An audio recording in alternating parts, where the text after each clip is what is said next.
Assalamualaikum warahmatullahi wabarakatuh. Di video ini saya akan menjelaskan mengenai mini project Laravel saya yang ini untuk memenuhi syarat dari UTS Praktikum PWeb. Nah, sebelumnya perkenalkan saya terlebih dahulu. Saya Bintang Fanolida dengan NIM 2424 10 10 30 69. Nah, eh, di sini ada persyaratannya terlebih dahulu. Saya mungkin akan menjelaskan, membacakan persyaratannya. Yaitu ada halaman yang harus dibuat itu ada login, dashboard, pengelolaan, dan profile. Nah, nanti ini saya sudah memenuhi persyaratannya. Terus ada ketentuan teknisnya itu seperti ini, routing dan controller. Nah, ini semua halaman dipanggil menggunakan controller, di pitch controller, dan semua root itu didefinisikan di roots atau web PHP. Setelah itu di sini semua halaman menggunakan template. Nah, semua halaman itu menggunakan layout master. Jadi ini harus ada ketentuan ini. Nah, ini komponen yang wajib seperti ini. Nah, ini struktur file minimalnya itu. Ini ada syarat khususnya juga. Nah, parameter request atau login itu buat form login sederhana, itu username, password, setelah itu submit, bla bla bla. Terus itu ada penampilan list pada page view. Seperti ini ada controller, itu di page controller, list data, contoh array data harus berada di controller. View itu seperti pengelolaan, itu ada list data. Contoh array data itu ditampilkan pada view pengelolaan dalam bentuk tabel, chart, atau apapun.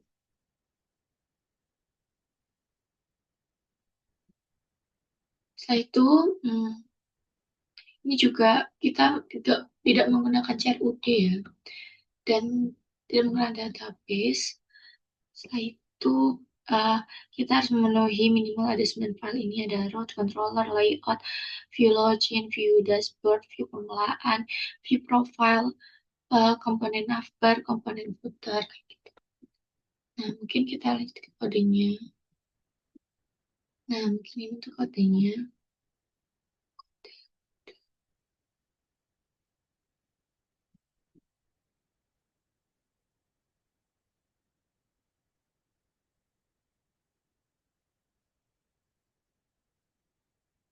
Oke, mungkin ini itu controllernya, itu ada PC controller.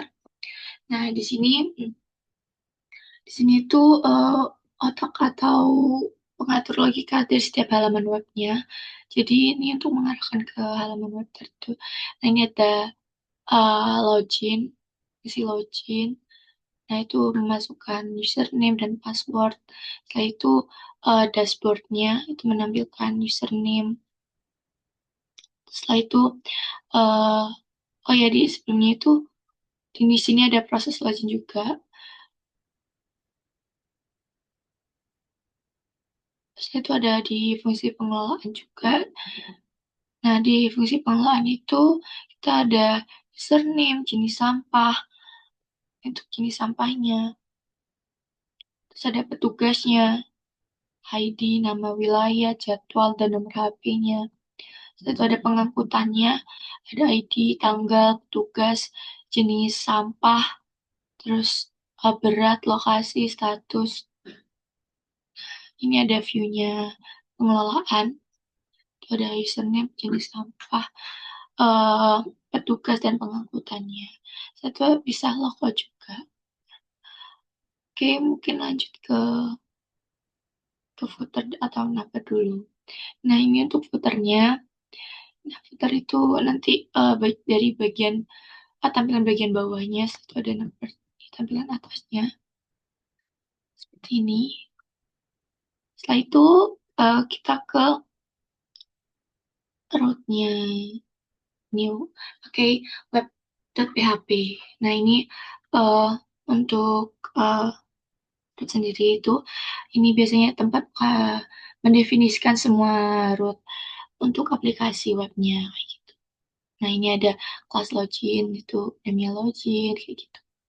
Terus di login Itu ada kelas proses login, terus ada dashboard, terus profile, pengelolaan, logoutnya kayak gitu. Setelah itu lanjut ke ah, terus applicator PHP. Nah, ini sendiri tuh eh, buat apa namanya template atau kerangka dari semua halaman kayak gitu. Ada CSS-nya juga. Nah, mungkin ini ada dashboard juga, tampilan dashboardnya. Setelah itu ada tampilan login juga pakai Blade.php. Terus juga ada pengelolaan.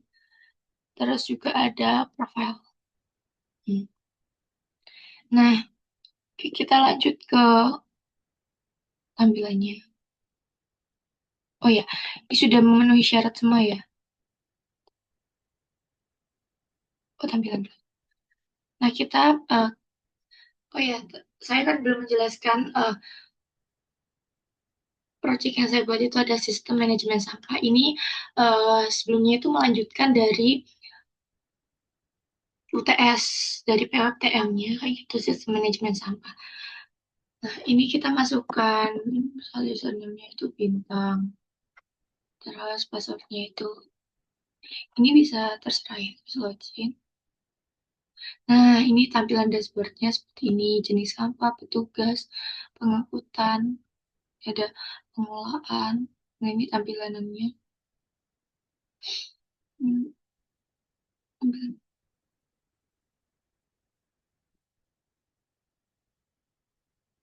Nah, setelah itu kita bisa ke pengelolaannya. Nah, ini untuk pengelolaan, halaman pengelolaan sampah. Ini ada data jenis sampahnya, apa aja. Tadi yang di view itu. Terus mungkin itu aja. Terus di profile. Di profile juga kita bisa sebagai admin. Ini juga bisa mengganti apa sebagai siapa gitu. Bisa name-nya diganti. Diganti sih, ditambahin. Bisa ini. Nah, oke, otomatis menjadi boleh. Seperti itu. Loginnya ganti gitu. Terus kita bisa logout juga. Nah, kayak gini. Nah, mungkin itu aja sih tampilannya dari sistem manajemen sampah. Sederhana karena kita juga nggak ada CRUD-nya dan juga nggak ada database-nya yang dipakai kayak gitu. Itu saja dari saya. Bila ada kurang lebihnya mohon maaf. Wassalamualaikum warahmatullahi wabarakatuh.